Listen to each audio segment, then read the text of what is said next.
ഇവരുടെ കാര്യത്തിൽ കൂടുതൽ ശ്രദ്ധ വേണം.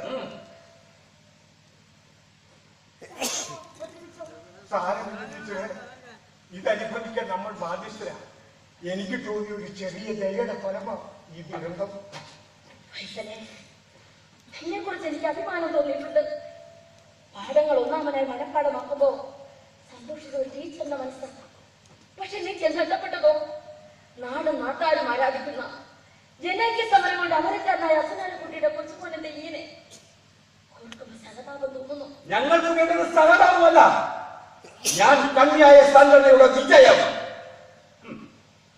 ഡിസംബർ 6 ഇന്ത്യയിലെ പട്ടണങ്ങൾ കത്തിയമരുമ്പോൾ, ആയിരങ്ങൾ ചത്തു വീഴുമ്പോൾ, 10,000 പ്രാണന് വേണ്ടി നെട്ടോട്ടമോടുമ്പോൾ, ചിന്നിച്ചിതറിയ ശരീര അവശിഷ്ടങ്ങളിൽ നിന്ന് വേണ്ടപ്പെട്ടവർക്ക് വേണ്ടി പിടിവലി കൊടുമ്പോൾ എനിക്കുണ്ടാകുന്ന ആനന്ദം അത് ടീച്ചർക്ക് മനസ്സിലാകില്ല. ആ കൂട്ടത്തിൽ നിന്റെ മാതാപിതാക്കളുണ്ടെങ്കിലോ പിടഞ്ഞു വീണ് മരിക്കുന്നവരുടെ ഇടയിൽ നിന്റെ കൂടപ്പുറപ്പുകളോ മതി. ബന്ധങ്ങളുടെ ചങ്ങലക്കെട്ടിലല്ല എന്റെ സംഘടന. നേടാനുള്ള സാമ്രാജ്യത്തിന്റെ ചെമ്പോൾ സ്വന്തമാക്കാനുള്ള വ്യഗ്രതയില ഞാൻ. അതിന് തടസ്സമായി നിങ്ങൾ ഉണ്ടാകരുത്. ഇപ്പോഴത്തെ നിന്റെ സൗകര്യം കാണുമ്പോ വലിയൊരു സംഭവം ഞാൻ ഓർത്തുപോവുക. പരീക്ഷാ ഫീസ് അടയ്ക്കാനില്ലാതെ നീ കോളേജിലെ വരാതെ നിനക്ക് കരഞ്ഞപ്പോ പണത്തൊന്ന് സഹായിച്ചത് ഞാനാ. അന്ന് നീ പറഞ്ഞു ഒരിക്കലും മറക്കില്ല. അങ്ങനെയുള്ള നീ നിന്റെ പ്രാണന് വില പറയുമ്പോ സങ്കടോണ്ടുകൂടി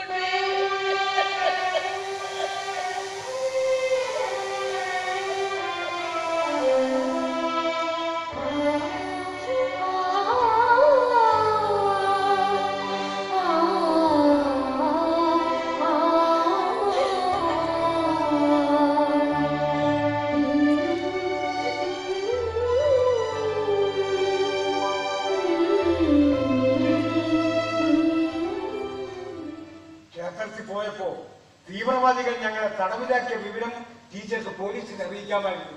അങ്ങനെ ചെയ്യാതിരുന്നത് ടീച്ചർക്ക് ഇപ്പോഴും നിങ്ങളോട് സ്നേഹം കൊണ്ടാണ്.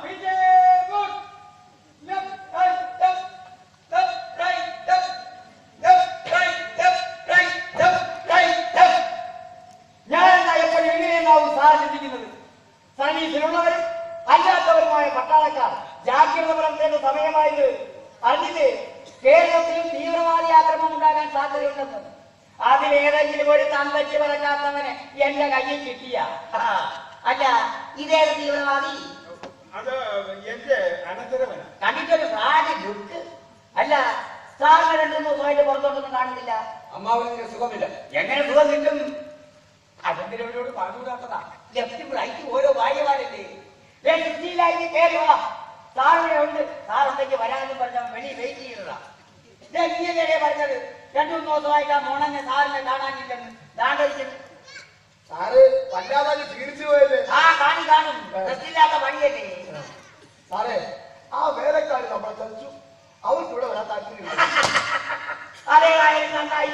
ഇല്ലെങ്കിൽ സാറിന്റെ ക്ഷീണം ഇനിയും കൂടിയല്ലേ? അതെ അതേ നിനക്കാരുടെ ഡ്രസ്സിലാണ് പേരിട്ടത്. കണ്ടില്ലേ നിൽക്കുന്നത്? കൊച്ചു കള്ള. നിങ്ങൾ ഉപേക്ഷിക്കുന്നവർ ആ കുട്ടി എന്റെ ഭാര്യയല്ല. ഇവർ കല്യാണം കഴിച്ചുകൊണ്ട് വന്ന പെണ്ണ. ഞാൻ അഭയം കൊടുത്തു വന്നേ ഉള്ളൂ. എന്നാ പിന്നെ നമ്മൾ അയോഗ്യക്കാരെ അറിയണ്ടേ? കൂടുതൽ അയൽബന്ധം വേണ്ട. എനിക്ക് ഒരാൾക്കാരെ കാണണ്ട. മേലിലൂടെ വന്നു പോകരുത്. സാറേ വാടക വീട് കിട്ടാനുള്ള ചെണ്ടത്തിരിഞ്ഞ് നടന്നപ്പോ ഈ വീട് വാടകയ്ക്ക് എടുത്ത എന്നോട് പറയണം. കേട്ടോടാ കോപ്പിട സാറേ. എന്റെ ഓപ്പിയാർ മൊത്തം മൂക്കെന്റെ മനുഷ്യ കയറ്റിയവനാ. ഇനി ഞാൻ വരന്റെ പൂച്ചാനെന്നും പറഞ്ഞു ഞാൻ ഒഴിച്ചു കൊടുക്കാം. എനിക്ക് പോണം. എനിക്ക് പോണോന്ന് എങ്ങോട്ട് തീരുമാനിച്ചിട്ടില്ല. സംസാരിക്കുന്നു. ഊമയാണെന്നല്ലേ പറഞ്ഞത്. ഭർത്താവിനോടെ കഴിഞ്ഞപ്പം എല്ലാ രോഗങ്ങളും മാറിക്കാണും. അങ്ങനെ നിനക്ക് തോന്നുമ്പോൾ പോകാനല്ല നിന്നെ ഇവിടേക്ക് കൊണ്ടുവന്നത്. എന്റെ സ്വപ്നങ്ങളും മോഹങ്ങളും തകർത്താൻ ഞാൻ പിന്നെ ജീവിച്ചിരിക്കണോ? നമുക്കകത്ത് സംസാരിക്കാം. ഇവിടെ സംസാരിച്ചാൽ എന്താ കുഴപ്പം? പറഞ്ഞോട്ടി ഇതിൽ നിങ്ങളുടെ ഇടപെടൽ വേണ്ട. തീവ്രവാദി ഞങ്ങൾ ഇടപെടും. ഇതൊരു പെണ്ണിന്റെ കാര്യമാ. വേണ്ടിയുള്ള പോലീസ് നിയമം.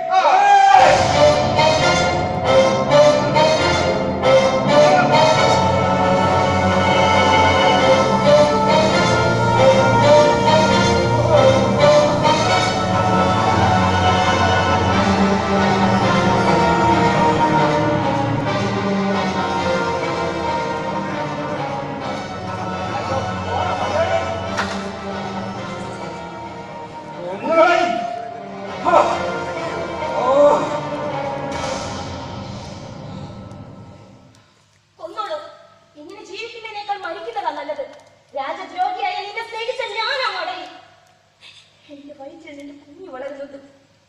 അതിന് ജീവിക്കാൻ പാടില്ല. ഒരു തീവ്രവാദിയുടെ കുഞ്ഞിന്റെ അമ്മയെ എനിക്ക് ജീവിക്കണ്ട.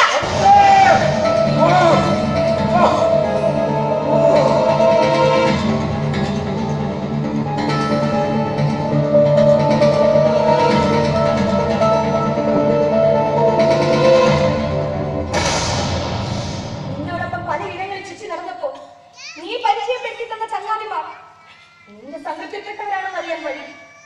ഡിസംബർ 6 നമ്മുടെ വിവാഹമാണെന്ന് ഞാൻ വിശ്വസിച്ചു പോയി. എന്നെ പോലെയുള്ള എത്ര പെൺകുട്ടികളാ നിന്നെ പോലെയുള്ളവരുടെ വലിയ വീട് പോയത്. നിന്നെ പഠിപ്പിച്ച അധ്യാപികയെ പോലും ദ്രോഹിച്ച നീ ഒരു മനുഷ്യനല്ല, മൃഗമാ, മൃഗം.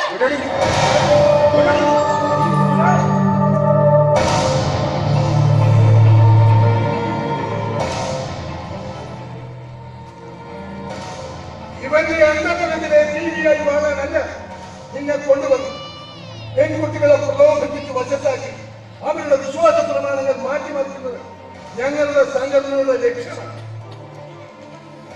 ആത്മഹത്യ ചെയ്യാനോ രക്ഷപ്പെടാനോ ശ്രമിക്കാൻ കാറ്റിൻപുറം വില്ലേജിൽ വയൽക്കുന്ന ദേശത്തെ ഒരു വീട് കത്തി അവനും അതിനുള്ളിൽ നിന്റെ മാതാപിതാക്കളും കൂടപ്പിറപ്പുകളും ഉണ്ടാവും. എന്ത് വേണമെന്ന് നീ തീരുമാനിക്കും.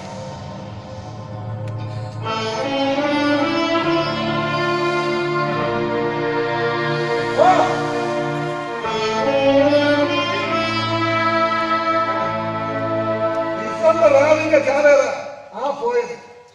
ഒരു നഗരത്തിന്റെ നാശത്തിനുള്ള ബട്ടൺ അമർത്തുന്നത് നിന്റെ പെണ്ണ. അതോടെ അവളും. അതിനു മുമ്പ് ഒരു രാത്രി എനിക്ക് അവളോടൊപ്പം കഴിയണം.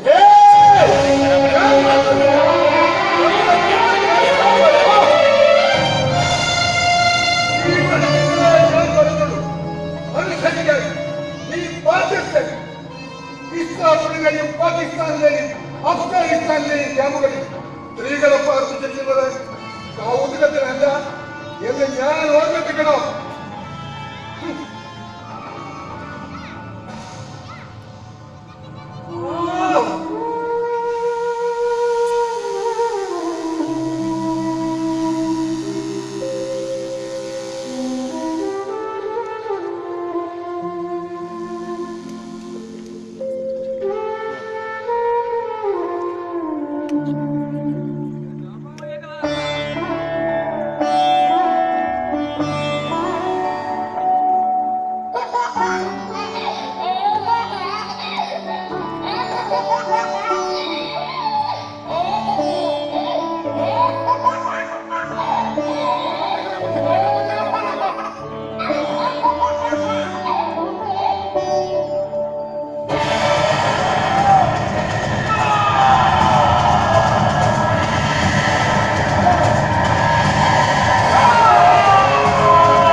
എവിടെ വെച്ചാ എന്റെ ജീവിതത്തിന്റെ ദിശ മാറാൻ തുടങ്ങി? ഇല്ലായ്മയിൽ നട്ടം തിരിഞ്ഞ് ദുരിതങ്ങൾ കൊണ്ട് വിശപ്പെടുത്താൻ തുടങ്ങിയിട്ടുള്ളൂ. അതോ ഇല്ലായ്മക്കാരന്റെ മുന്നിൽ ഇവിടുത്തെ നിയമസംഹിതകൾ പുറത്തിരിഞ്ഞു നിന്നപ്പോഴും? അതുമല്ലെങ്കിൽ മതത്തിന്റെ വിശ്വാസ പ്രമാണങ്ങളിലേക്ക് പോകാനുള്ള എന്റെ തീവ്രമായ യാത്രയോ? അറിയില്ല.